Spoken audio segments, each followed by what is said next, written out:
This is what separates, Dylan asked that the one time, what separates good from great? Great people always track what they do. There's no possible way that Michael Jordan would have been as good as he was if he didn't track where he shot, if he didn't track how his hand followed through, if he didn't track where the defender was. Like, you could just take basketballs nonstop and throw them in the air and not even look at where they're going. And I feel like sometimes in real estate, that's what a lot of agents are doing. They're throwing basketballs in the air. They're not even looking at the hoop. They're not looking if it went too far or too close, what they did wrong. Where, like, is it their hand? Is it the hand flipping? That's the problem? Is it how much power? Like, so we want to be measuring these key performance indicators so that we know where the hole in the bucket is. And like what we talked about in the last couple of weeks is until the end of the year, we want to be focused on, from the conversations that we have, how many people can we get out to have actual appointments? And I'm going to go through a bunch of different tactics and a bunch of different strategies today about how we can change that conversion ratio, because changing those conversion ratios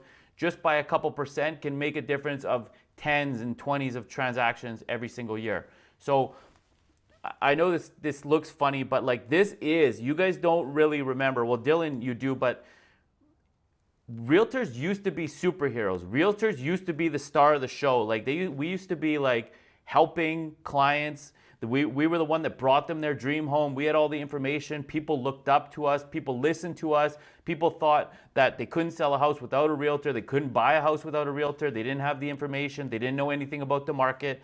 It's completely different now. We're no longer the superhero in the story. This is what we look like now. People disrespect us. People don't care about our opinion. People listen to their uncle who's never even sold a piece of real estate more than they do about us. We're stressed out. We're overworked. People are no-showing on us. People don't care about our feelings. People don't care about how much work we put in. So we want to change that. We want to be back as part of the superhero story. We want to be empowering clients so that they appreciate us and they respect what we do for them day in and day out. And how do we do that? Well, Dylan says he wants to talk about the ninja strategy, ninja selling strategy. This is what we're going to be focusing on for the next couple months, is how do we build those relationships, and how do we tell our clients, how do we become the people that inform our clients and empower our clients to make those decisions.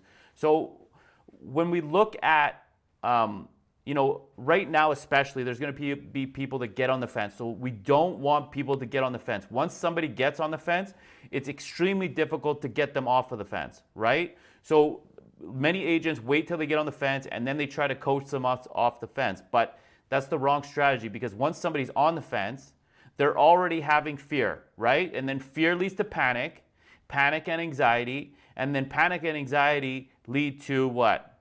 Paralysis. People don't want to make that decision. So once somebody has paralysis, all it's going to take is time and perspective and a lot of things to change in order for them to change their mind. It's going to be extremely hard to change somebody's mind who's already on the fence. But like, if somebody thinks the real estate market's going to crash, you're not going to convince them otherwise. If somebody thinks interest rates are going to drop to back down to 1%, you're not going to convince them otherwise. They've already made up that decision. So we want to have people who are unsure about the market, and we educate them right from the beginning. We don't want to be playing defense in this. We want to be playing offense. Right from day one, we want to be educating and informing people so that they're making the right decision.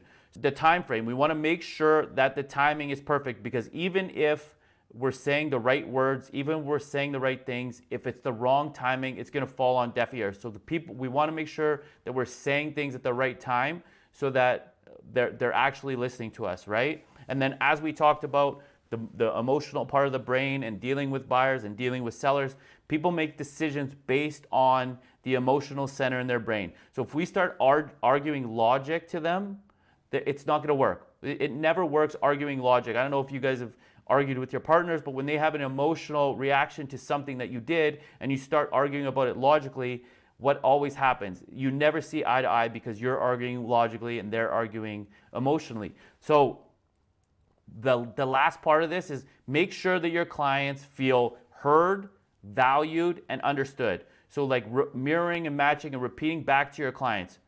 So we're going to get into this further on in the training, but like, you want to make sure that they know that you hear them. So repeat back what they said. Make sure that you give value to what they're saying. So that's a great point, Jim. You know what I mean? You're giving value. You're not saying you're stupid, you're wrong, you don't know what you're talking about, your barber doesn't know what he's talking about. We want to make sure that they feel valued and understood. So we're repeating back to them specifically what they said so that they know that we understand, we've heard them, and we understand them. And this is part of that whole thing, Dylan, about the ninja selling and creating connections and vibe and flow with people. Is we're going to make sure that they know that we're hearing them. Because a lot of times we talk over them. A lot of times we're showing them a house and we're like, okay, they're like, well, we need 4 bedrooms. I was like, oh, you don't need 4 bedrooms. There's a bedroom on the main floor here. It's like, but you didn't hear what they're saying. What do they actually mean by when they say they want 4 bedrooms? They're actually saying that they have an elderly grandma who can't go up and down the stairs, right? So make sure that you hear what they're saying. So the right question is, how do I keep my client from getting on the fence in the first place? Like once they're on the fence, it's already going to be a struggle to get them back off. So how do we keep them from getting on the fence in the first place? And you might not feel like this is something that you need right now, but I can assure you in the next couple weeks, in December and going forward, it's going to be very, very tough to get people off of the fence. So we need to be talking to them now before they get on the fence, before they stop looking. Because once somebody's on the fence, if they get on the fence right now or in December, they're probably not going to make a decision till like late in the springtime, early in the summertime. Like that's just how it works. If they don't just get on the fence and then get back to looking in 2 to 3 weeks. So play offense. So we want to instill confidence early while the client is still eager and rearing to go. While somebody's ready and motivated, you want to instill confidence that every decision that they're making is a good decision. Helping them, like, yeah, now's a good time to buy. There's a lot of properties out there, and don't let them get on the fence and be like, we're just gonna wait for a bit. How many times have you heard that? We're just gonna wait for a bit. Our plans changed, right? We're gonna get into that a little bit later in a couple slides, but don't let them make that decision to stop looking. And it could be the husband, it could be the wife, it could be the father or the father-in-law. That person might tell them, no, we're gonna stop looking for a while. So it's important that we're providing as much information and empowering these people, right? And then, so headlines are gonna be everywhere. It doesn't matter if it's coming from the news, from Facebook, from a barber, from somebody at the gym. Everybody out there has opinions, right? And it's all going in your client's ears. Remember that. Like they're getting opinions from every different place. So how do we combat those opinions? We want to empower those people with the information and market statistics, product information, so that they know that it's a good time to buy, so that they have the ammunition when their uncle comes in and says, now's not a good time to buy. Interest rates are going to go down. I just heard interest rates are going down by 1% by next spring. Why would you buy now? Why wouldn't you wait till next spring? Well, you've already had the conversation with your client that if interest rates go down by 1% next year, multiple offers are going to increase. Prices are going to go up. The demand is going to go through the roof. So it's like you've already empowered your client with that information about what will happen if interest rates go down. So now when their uncle's talking about interest rates going down, they're like, no, Matt already talked to me about this. And then they can talk back and they have the ammunition to go back against these people that have wrong opinions on the market, wrong opinions on the interest rates. So we're equipping. This is our why. We want to equip our clients with the information that they need to make this important decision in their life. So make sure that we're not letting them get on the fence. We're equipping them with the information that they need, right? So education avoids concern, confidence avoids panic, and trust avoids paralysis. So they trust what you're saying. So now they trust you more when that uncle brings up the interest rates are going to drop. They trust what you said. You already have a trust-based relationship with them. So they trust what you said. So now they'll actually argue with their uncle over what's going to happen in the market. This is going to be huge for a lot of you. These little incremental changes can make a huge difference in your business. So when we look at conversations, your conversation should be at 100%. Every single person you should have a conversation with. If you don't have a conversation with them, then either as an agent on a team, you should be sending them back to the ISAs or somebody to get them on the phone. But you should, if you're a solo agent, then you need to be doing something to get a conversation. Your conversation should be 100%. So having a conversation. So let's all agree that we've had a conversation with every single lead. From those conversations, how many appointments have you set? So here's an example right here, 72%.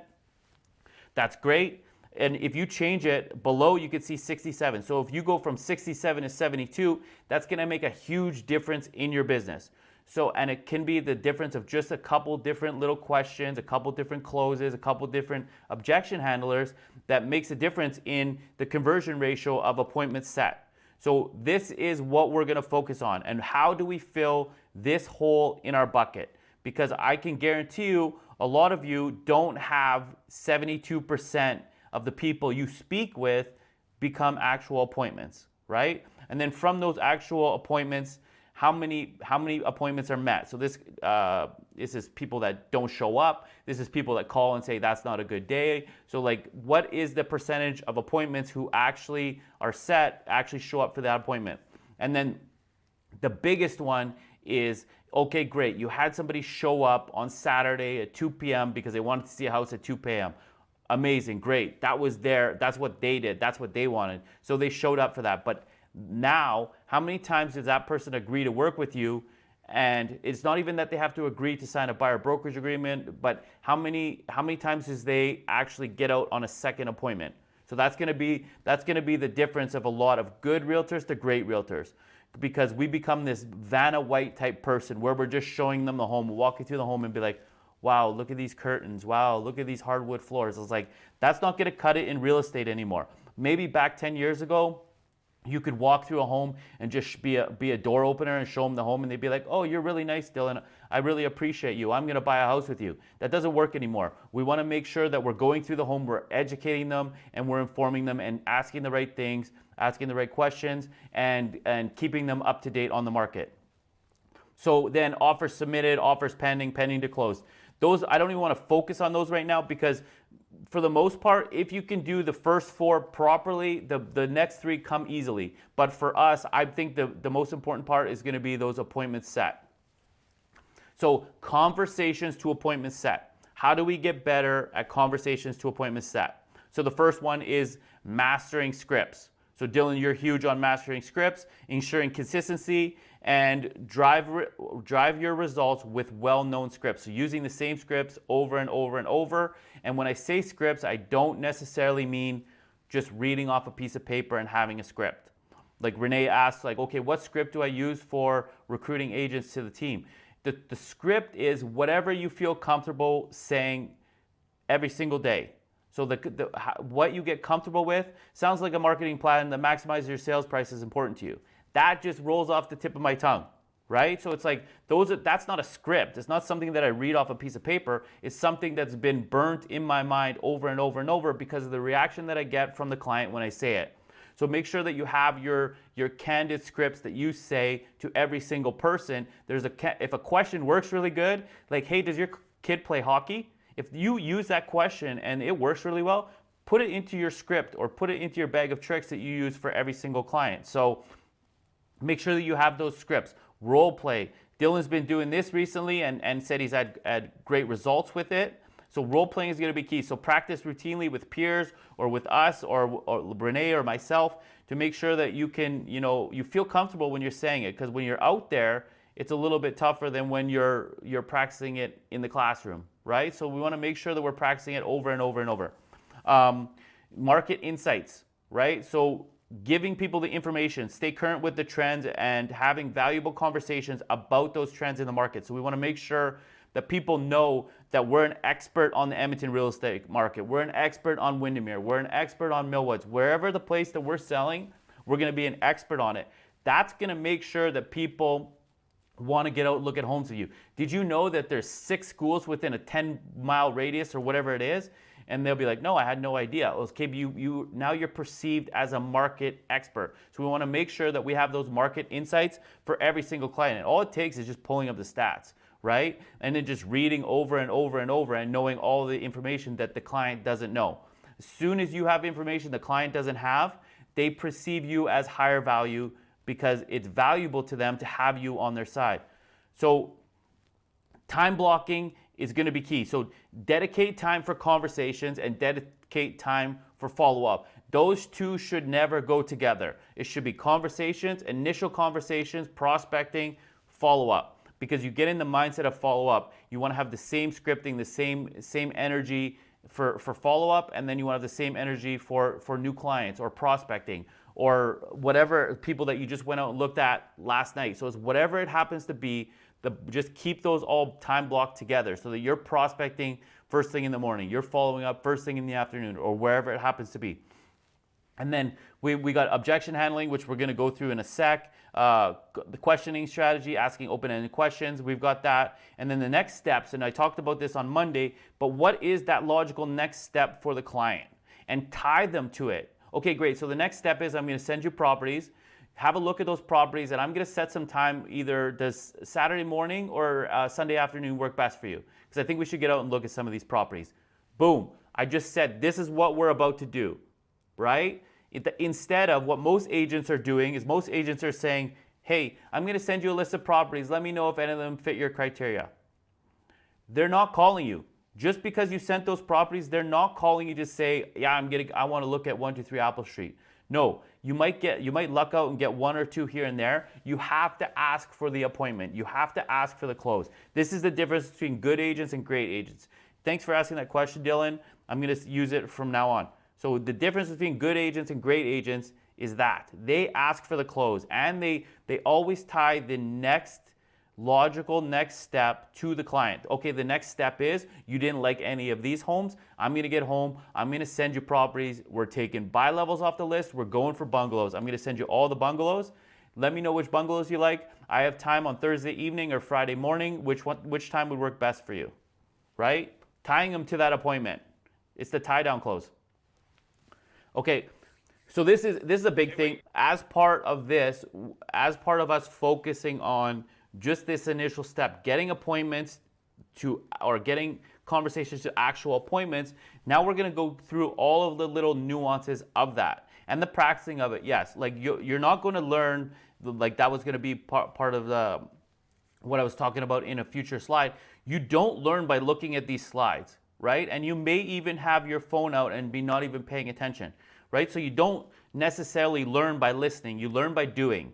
You learn by having an emotional connection to whatever comes up. And usually when I have conversations with you guys after, like later on, like at a later date, usually what happens is you guys have some sort of emotional connection to what I said, and you bring it up later and you're like, oh, what you were saying about leads generated, what were you saying about converting leads? Is like, I was thinking. And whenever somebody tells me, hey, I was thinking, it's always something emotional that attaches to it. It's an emotion that they had, an emotion that their client had, but it's an emotion that they feel. So for you guys to remember this, it has to be attached to some sort of emotion. For you guys to be good at this, it has to be attached to some sort of emotion. Even more than that, we're going to talk about what specifically do you want to work on? Because there's a lot of stuff that's in there that maybe you'll want to work on, and then you'll see where your hole in the bucket is. Renee and I did this course with Nikki, and it was basically like, find your hole in the bucket. Where is your hole? And then you go and you start filling these little holes in the bucket because you're putting so much in. It's the basketball analogy. You're throwing basketballs in the air. You don't even know where they're landing. Same thing. It's like you keep dumping water in your bucket and keeps pouring out these little holes that you don't even know you have. It's going to be important. So you don't need more leads, right? You just need to simply go back and convert half of the leads that you failed to convert last year. And like the benefit of being on a team is you could pass those leads back to the ISAs or pass those leads back to the operations manager, and she'll get on top of those. But it's like there's a whole bunch of gold in your guys' old leads. People that were on the fence let's say last March, well, guess what? They're off the fence right now and working with another real estate agent. And you guys completely forgot about them. So there's a ton of people, there's a ton of gold inside of your guys' database. Chet Black did a video the other day. He said there's millions and millions of dollars that's lost inside of agents' databases every single year. It's just a hole in every single database. He's looked through like hundreds and hundreds of the top team leaders, performers in the entire industry, and there's always a way to get better at being inside the database and converting clients. Dylan, here's one thing that I think a lot of us need to practice, right? And this is so simple, but we don't do it. So like I just said, there's a ton of leads in your database. There's a ton of opportunities in your database. Well, starting conversations with dead leads like this, like, hey Dylan, this is Matt. I'm just trying to update my notes. Did you ever find the home you were looking for, or did you put that on hold for now? And then 6 minutes later, let me know.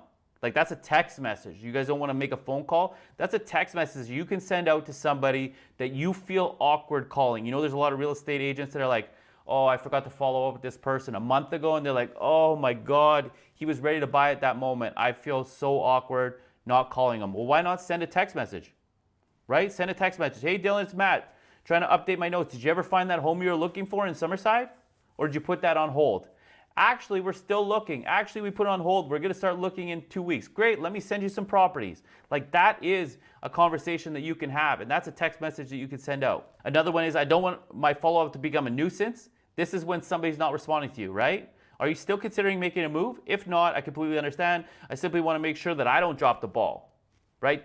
Put it back on you. If you're looking, great, I want to help you. If you're not, I just want to make sure that I'm not dropping the ball on this. So it's a great way. And this is what I was telling you, Dylan, earlier. I said, don't worry about taking notes. I'm going to give you these slides. So if you want to copy these, you can. These are going to end up inside of the CRM in like some call drops or action plans. So it'll be easy for you guys to send out as well. And also, that's a good, taking notes lets it, you listen to it, you write it, and then you rewrite it. You get it 3 times for one, right? It's really hard to pay attention like to when somebody's talking, but if you write it down and then you read it after, you're getting it three times instead of one. So taking notes does help. I was just saying, like, if you wanted to like communicate or like go back and forth, don't worry so much about writing notes down, because I'm going to send this to you. I wanted to check back in with your home search. Did you end up finding a home, or is something that's still in your future? Right? Open-ended question. Here you go. We understand life happens and situations change. Have you put your move on hold, or are you still looking for that perfect place? There's one that somebody, I didn't write in here, but somebody, I can't remember where I got it from. Have you completely given up on, oh, it's the Chris Voss thing. Chris Voss never split the difference. Have you completely given up on finding your dream home, right? That I can't remember who put it in their database. Somebody put that in their database, but they got a crazy amount of responses.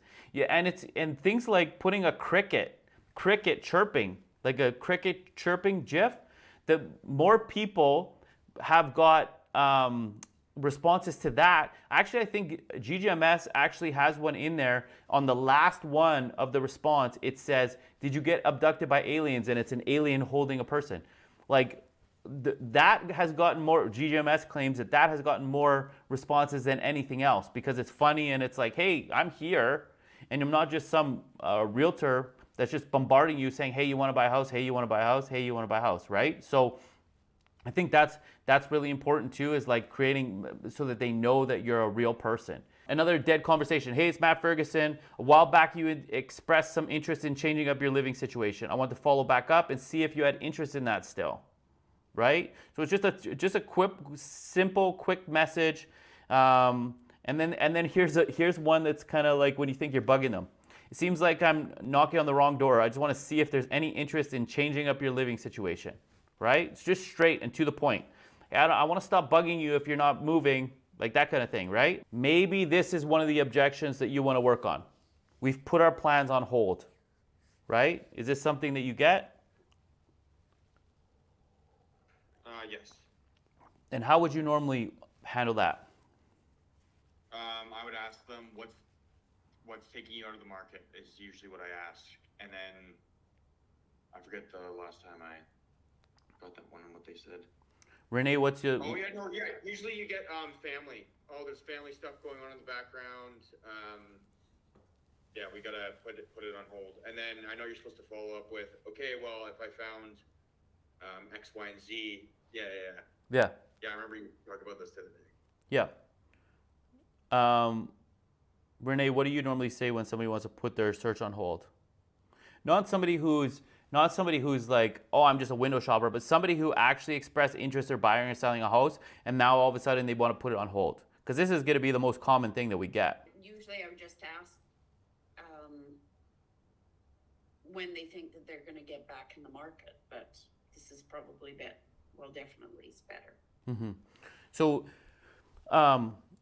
remember, people want to be heard and understood, right? They want you to really know, because if you're not listening, if you're just saying, oh yeah, well, you're not right, the market's not going to crash, so don't worry about it. So look, I think we should still look at houses just in case we find that right house, and that's what most realtors are saying. And like, that might sound abrupt, but that's how you guys are sounding to people sometimes. Like, no, don't worry about it, let's just go look at houses, we'll find you the right house, the market's not going to crash. So Dylan, help me better understand, what has you putting your plans on hold? Right? Okay, that makes sense. So what had you looking at homes in the first place? It's like you've completely shifted it around to just understanding them and understanding their situation. It's like, oh, okay, that's amazing. You got family coming in from India. That's perfect. Okay, I know there's a lot of things that are happening over the holidays. But if I found you that bi-level in Laurel with 1,500 square feet with the finished basement that you wanted, and the money made sense and it checked off all the boxes, would you be interested in taking a look at it, or would you want to miss out on that opportunity? That's the close that we're not asking for, right? That's where the gold is, right there. And if they say, yeah, it's not the right time, I would, like you're saying, do you want to miss out on that opportunity? That's a subtle nuance that really changes the person's, like, missing out on something. Remember, we talk about the fear of loss is more powerful than the benefit of gain. Well, this is how we're using it. Do you want to miss out on that opportunity?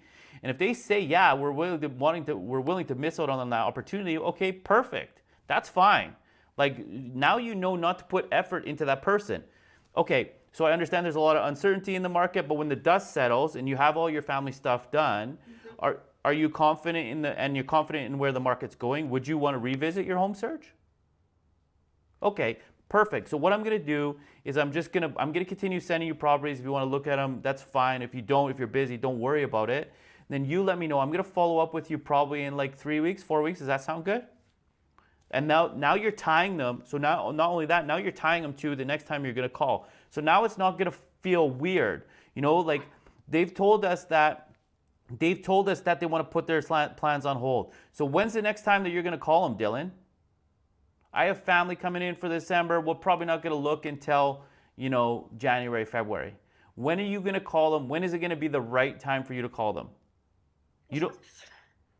Like, holidays are such a good time because it gives you a reason to reach out to them, right? Mm-hmm. I find, and that's another good way to revive the dead leads, because you can that's your exact reason, like Christmas or Happy New Year's type thing, and then fact check them on what they said too, because I feel like if people say family stuff or they're traveling and they were just out looking with you, almost writing an offer, something sometimes is fishy about that. So I would still, they could be telling the truth, but they could be just wanting to get you to back off. So I'd probably just keep asking more and more questions just to see how much it checks out and get a feeling, and still follow up no matter what. But then I would be able to know if I really feel like they're working with someone else, or what info they would spill. Great. Yeah, exactly. That's killer. So, Dylan, let's do this one right now. Okay. Okay. Thanks, Dylan. I really appreciate all the stuff that you've sent me, but we're going to put our plans on hold right now. Okay, so Matt, help me understand. What is putting your plans on? What has you putting your plans on hold? We just feel real stressed out right now. There's a lot going on. There's not the houses that we don't really like, the houses that are coming on the market, and our family's going to come in for Christmas. Maybe we just wait until next year. No, that totally makes sense. The holidays are coming. What had you looking at homes in the first place? Oh, it's we're outgrown this home. My wife, as you know, had our newborn. So now we have 4 kids. We have 2 extra bedrooms. So there's not enough room for us. So that's basically our motivating factor right now. Totally, totally. So Matt, if I found you that house with extra bedrooms and everything made sense and checked all the boxes, would you consider looking at it even though you're sitting on the fence now, or would you want to miss out on that opportunity? No, like you could. I don't know. It's not just not the right time right now. Totally, totally. I can totally understand that there's lots of certainty in the market. When the dust settles and you guys feel more confident in what the direction is going, would you revisit your home search? Yeah, for sure. We'll definitely be at some point in the new year. We'll be revisiting this. Yeah, sounds good. Why don't I touch base around Christmas time just to see how you guys are doing, and then we can revisit it in the new year. How does that sound? That sounds great. Perfect. Yeah, so good. What do you got? Practice that. That's easy.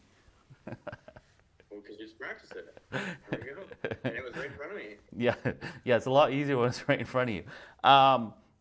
But yeah, and that conversation's gonna go like very well. Like like you think that you're gonna be like, okay, great, because to us as real estate agents or salespeople, it feels like we're arguing with them. Like, hey, no, you don't want to stop, you don't want to wait. There's no reason to wait. Like, just come on, let's buy a house. I need the commission check. You know what I mean? Like, it feels like that's what comes through a lot of times.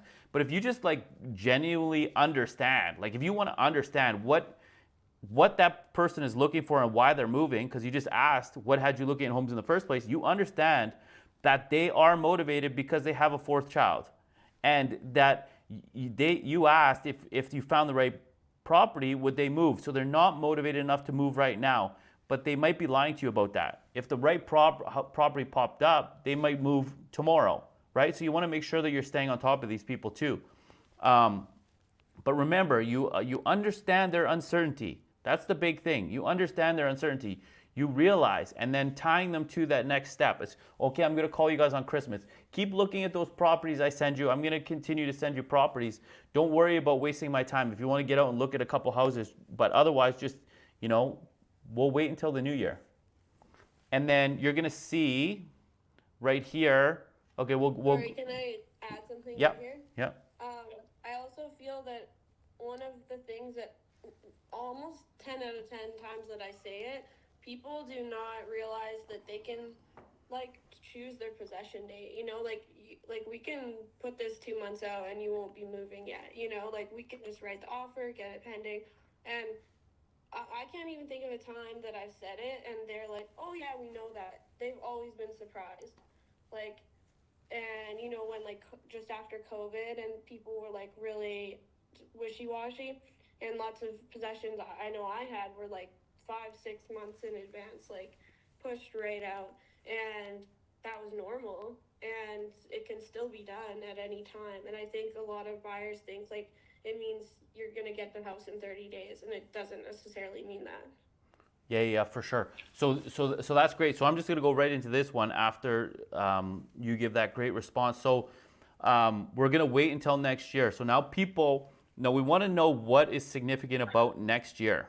Like, why do they want to wait until next year? So this is going to be a big one that we get. But you can insert next year with, we can wait until the summer, we're going to wait until the fall, we're going to wait until the winter, whatever it happens to be. You want to know. I totally understand. Help me better understand what is important specifically about waiting until the new year, right? Is it more inventory? Because like we're going to assume, right? We're going to make assumptions if we don't ask this question. More inventory?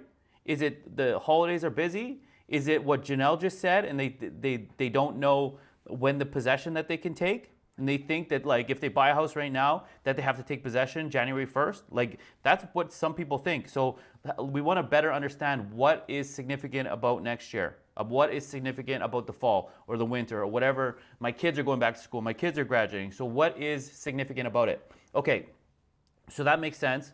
Well, when you say wait until next year, or when you say wait until whatever time, do you want to start the process then, or are you wanting to make the move then? Right? So this is when somebody says, I'm going to wait until next year or the spring or the summer, what is significant about that time? And is that when they want to start? And then we talk about this a million times. Okay, so Is it you want to be moved by January 1st? You want to be moved by February 1st or March 1st, whatever it is? Okay, well, when do you want to start the process? When do you want to be looking at houses? And then we want to educate them on the process of how many houses they look at, or how often they look at houses, and then when they make offers, and then what Janelle just said on how they choose a possession date. Here's back to that same close. Kate, perfect. Well, I gotta ask, if the ideal home came up right now that checked all the right boxes, would that be something you consider viewing, or would you want to miss out on that opportunity? Right? We want to wait until next year, but if you say, if something came up in the next couple of weeks that checked all the right boxes, like I know you guys are looking for a bi-level in Laurel with 6 bedroom. It doesn't come up very often. So if that property came up, would you want to miss out on that opportunity, or was that something would you change your timeline a little bit, right? So you can say this in a variety of different ways. So this is how you win, right? Challenging their thinking. So what Janelle just said, they think that they have to have a specific possession date. They don't know. Even like my sister's moving back from BC. She didn't know that like possession dates have to be this, and like, do we have to be there for the possession date? We're going on holidays. We're going to Mexico. So like, we're going to be in Vancouver so like she had no idea. And so let's assume that nobody else has an idea as well. So we want to make sure that we know, right? So challenge their thinking. Don't accept their objection as an absolute truth. So this is an objection. We're going to wait until next year. But why are they waiting until next year? This is is more important why than what they're actually saying. So we're going to go back to this one. Help me better understand. Waiting for the market to crash. This is a huge one. So everybody's waiting for the market to crash. What does a market crash look like? It's different for every person, right? Does a market crash mean that homes are down by 25% or down by 5%? Does it mean that interest rates are at 9%? Like what does a market crash actually look like? Does it mean there's no jobs in Alberta? So help me better understand. What had you looking at homes in the first place? And Dylan, I want you to like get this line in your scripting and use it all the time. And it doesn't matter if it's like, what had you looking at homes in the first place, or what has you out looking at homes today? Somebody comes in an open house. What has you out looking at homes today? Right? And like everybody doesn't want to waste their time. So when somebody comes in an open house, it's like, are you from the neighborhood, or are you looking at homes? And it's like asking somebody, are you a real buyer, or are you out here wasting my time? Right? Help me better understand. What has you out looking at homes on this Sunday evening or Sunday afternoon, right? And then they're going to explain to you what's going on. Oh, we're just Snoopy neighbors, right? Okay, so if you're going to ask them what had them looking at homes, because this is going to give you their why about why they're waiting, why they are waiting for the market to crash, or why they don't want to buy because the market's going to crash. Okay, so if I found you XYZ and the money made sense, it checked all the right boxes, would that be something you're interested in taking a look at, or are you going to miss out on that opportunity? So that's the common theme here, right? Whenever somebody says they want to stop, you ask them, do you want to see it, or are you going to miss out on that opportunity? Perfect. You're waiting for the market to crash. He's likely waiting for the market to crash because he thinks prices are going to come down. He's going to get it for cheap. So got it. So it sounds like you're looking for a deal. Help me understand what a deal looks like for you. Is that 5% below market value, 10% below market value? Is it the right house in the right neighborhood? So it's like you want to know what that deal is, right? Because if they say, I want a deal on a house, well, is it a deal on a house? This is the worst one that we have to deal with as real estate agents is clients are like, oh, I want a deal on a house. So then they take the list price of the house and then they deduct $50,000. They don't care whether the house was listed $50,000 above market value or $50,000 below. They just want $50,000 off the market, off the price of the home. Whereas if we could show them, hey, homes in this neighborhood in Glen Allen sell anywhere between $450 and $500. This house is listed at $425. You're already getting a deal. So it's educating them on that as well. Okay, perfect. So what does a deal look like for you? Okay, I understand there's a lot of certainty in the market when the dust settles and you're more confident in the direction that it's going. Would you want to revisit that home search? Okay, great. So what I'm going to do is I'm going to continue to send you properties. I'm going to check back within you in about 30 days and I'm going to update you. I also send out a market update on specific neighborhoods. I send it out on Edmonton, but I send it out on specific neighborhoods. You're looking specifically in Windermere. I'm going to send you information on so you see kind of where the graphs are going, how the inventory is, how prices are, so that you have an idea of what's going on in the market. I'll check back in with you 30 days. Does that sound good? And boom, they're always going to say yeah. right? So then you've got them, you've tied them to that next conversation. I'm waiting for affordability or interest rates to improve, right? Totally understand. Waiting for them to come down to what? What is that ideal interest rate that you're looking for? What do you think will happen to home prices? And this is where you get people to self-discover. What do you think will happen with home prices when affordability improves, right? When the interest rates come down to 3% again, what's going to happen in the Edmonton real estate market? Do you remember what happened in 2020, 2021? And you can go back and tell stories. This is what's happened. This is how much my clients had to pay. They couldn't even find the house that they wanted. They had to call us 2 years later to sell the house that they got coerced into buying, right? So great. The next step is for us to sit down for a strategy session so I can show you exactly how we can accomplish that. Does that work for you? Is work weekends best or does evenings work better, right? So if a strategy session is to show them with affordability, right? Show them where interest rates are going. Show them the difference between, an interest rate of 3% with paying $100,000 over asking price, or an interest rate of 5% in their monthly payment, or affordability, right? So that's an easy one. You just want to get them to sit down with you.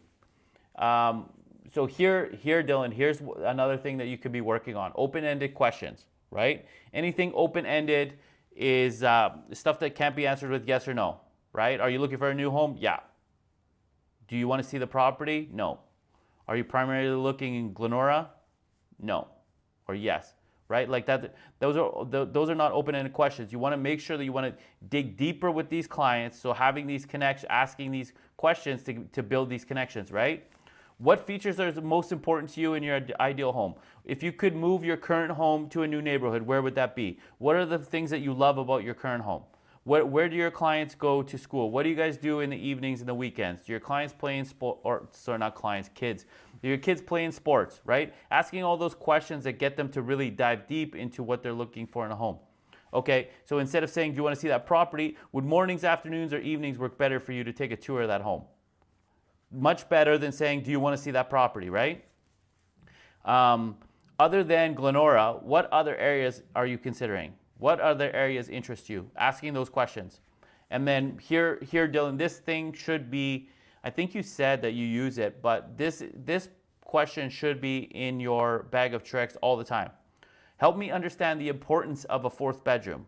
Help me understand the importance of that triple car garage. Help me understand the importance of a bungalow, or being on a single story, or whatever it happens to be, right? Help me understand the importance of living in Grosvenor in a cul-de-sac. That's because, kids getting hit on the road, whatever it happens to be. So asking those questions, help me better understand your current situation. And then, like we were talking about earlier, this has been going to be an ongoing theme. Tie to the next appointment, secure the next appointment, right? The initial conversation, the initial phone conversation. I've seen properties in Glenora that match your interest. How about a consultation about that on Thursday? How about we get out and look at some of those homes on Thursday? Does that work for you? Right? Tying them to the next appointment. This is something that good agents do not do. This is something that great agents do. Tying them to the next conversation. Because they don't know. You think that they're going to ask? You think that your clients are going to ask you and say, hey, can we get out and look at homes on Thursday? No, you're the one that needs to be asking. You guys need to be going for the close on every single time. Follow up after the initial conversation. So this is good. Based on our chat, I've shortlisted some homes for you. I've found a bunch of properties that fit your criteria, whatever you want to say. What time this week are you available to look? This is a question that you should be asking everybody, right? Regardless if they tell you that they're not ready to buy right now. You want to get them out and look. So this is going to change our conversations to appointments met. This is a huge change, doing these little things, right? Just asking that. Put it as a text replacement in your text message. Just message the person. If you feel uncomfortable asking, and once you see in text messages that people are like, yeah, sure, let's get out on Wednesday morning. Do you have time? Right? Once you see that people are receptive to this and it's changing your conversion ratios, you're going to want to do it all the time. So when you're sending them properties, attached are the listings tailored for you, attached are the listings that fit your criteria, especially 123 Apple Street. When are you available to check this one out in person? I don't think it's going to last long. Are you available in the next couple days to look at this? I don't think it's going to be on the market for very long, right? Creating urgency with them, right? Post viewing feedback. So you went out on a viewing, considering your feedback on the houses that we looked at today, there's another property that I think you'll love. Do you have time for a viewing on Monday? Do you have time for a viewing Monday evening or Tuesday morning? Right? Like, this is what we should be doing. We should be following up and being like, hey, we showed you those properties on 123 Apple Street. I can guarantee you're not doing this for every single client. Following up and being like, I know you didn't like that one in Matbury, but there's a couple in Bellerive that I think you'll really like. Do you have time on Tuesday evening? Offer rejection. Yeah, I just threw this in there because a lot of people get discouraged about when their offers are rejected. So don't worry, the perfect home is out there. I've got insights on a whole bunch of listings that are coming to market. Should we meet tomorrow to discuss at 11 o'clock, or should we? You know what I mean? Like you're trying to make sure that they don't go with another real estate agent. That's the problem. They miss out on a multiple offer situation with you. They may go to another real estate agent because they don't think you did your job. So let's strategize on how we can win the next one. Let's strategize on how we can jump on properties immediately. And then appointments set to appointments met. I know I beat this one with a dead horse, but after setting the appointment, reconfirm the time. Make sure that the time it fits them. Make sure like 7 o'clock. 7 o'clock works. Lay out a brief roadmap of the next steps. So it's like, hey Jim, we're gonna meet you at 7. You're sure 7 works tomorrow? Okay, great. I'm gonna set that up.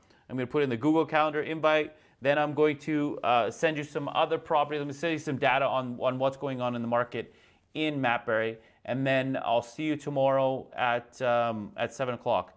Now you set up the calendar invite, which is just below. But what I'm saying is you're telling them the next steps of what you're going to do so that they know all the next steps, so that they know the effort that you're putting in as well. And then a personal touch.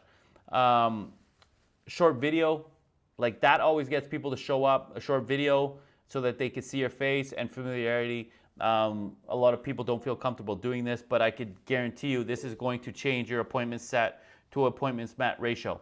Calendar integration for sure, putting everybody in a calendar and then notifying people throughout the day. And then pre-appointment delivery of, if you're meeting them in Matbury, sending them some information on Matbury, sending them to a link to our website about Matbury is going to be killer in getting them to show up. And then the coffee invite is always good because you show up early and you send them coffee. Appointments met to secondary appointments. So what sets you up from the competition? Should this person, after they meet you on that initial date, right? Because this is your initial date. Do they want to see you again? So every appointment either ends with a contract being signed, they're writing an offer, or a second appointment being set, right? Because if you don't ask for that second appointment, your chances of getting that second appointment go down significantly. So if you ask for it on your first appointment, you're going to convert way more. Your job is to magnify yourself to clients so that they want to chase you, not you having to chase them. So you want these people to be like, I want to work with this person. I want to work with this person, not, hey, please work with me, please work with me. So you want to set yourself up for the competition. So be prepared. Lights on, know the layout. Obviously, you can't do that if you're showing 5 properties, but you could definitely do that on the first one.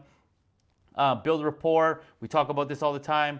Command the showing. Set the stage for the showing and prepare for the consultation. You're doing a buyer's consultation on the first showing. Remember that. So it's like you better have your buyer's presentation ready because you're doing that. Either you're going to do it at the island or you're going to do that throughout the whole showing, depending on the client. Address and solve. So identify challenges and offer tailored solutions. Share market data, probing. Use open-ended probes like we talked about.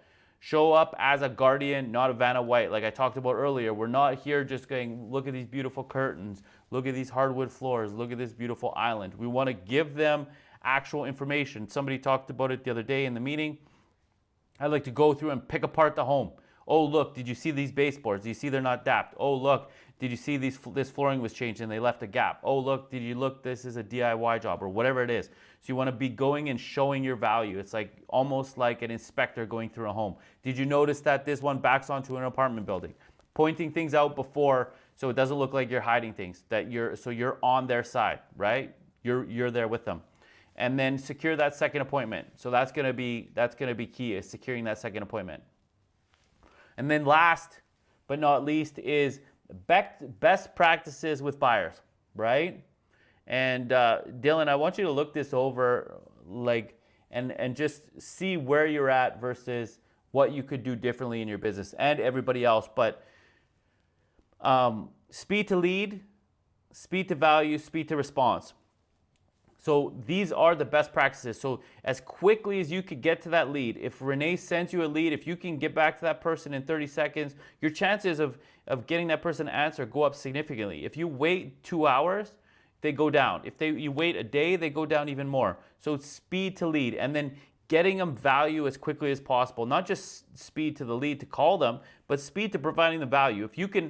If they ask to see a property in Glenora and you send them a link to Glenora with a whole bunch of information, now you're not just speed to lead, you're speed to value.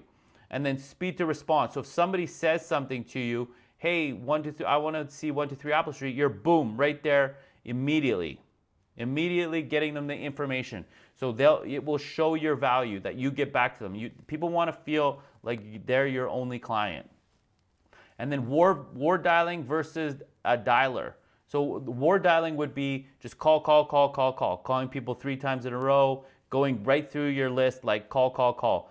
A dialer would be putting a whole bunch of people in the dialer and it calls them all at once so that you're picking up the one efficiently. So either strategy works, right? And if you're dialing for dollars, right? Text listings versus auto emails. So are you texting listings to clients like, hey, did you see this one? And send them the link to Move Faster. It shows them the property. Or are they on an auto email that goes to their email that gets lost in the rest of the 100 emails they get a day? So that is another best practice with clients. Show them that you're actually thinking about them and you're actually sending them stuff. Offer rejection strategy. Obviously, if they get rejected, sometimes you got to handle that. It was happening earlier this year. It's not something big right now.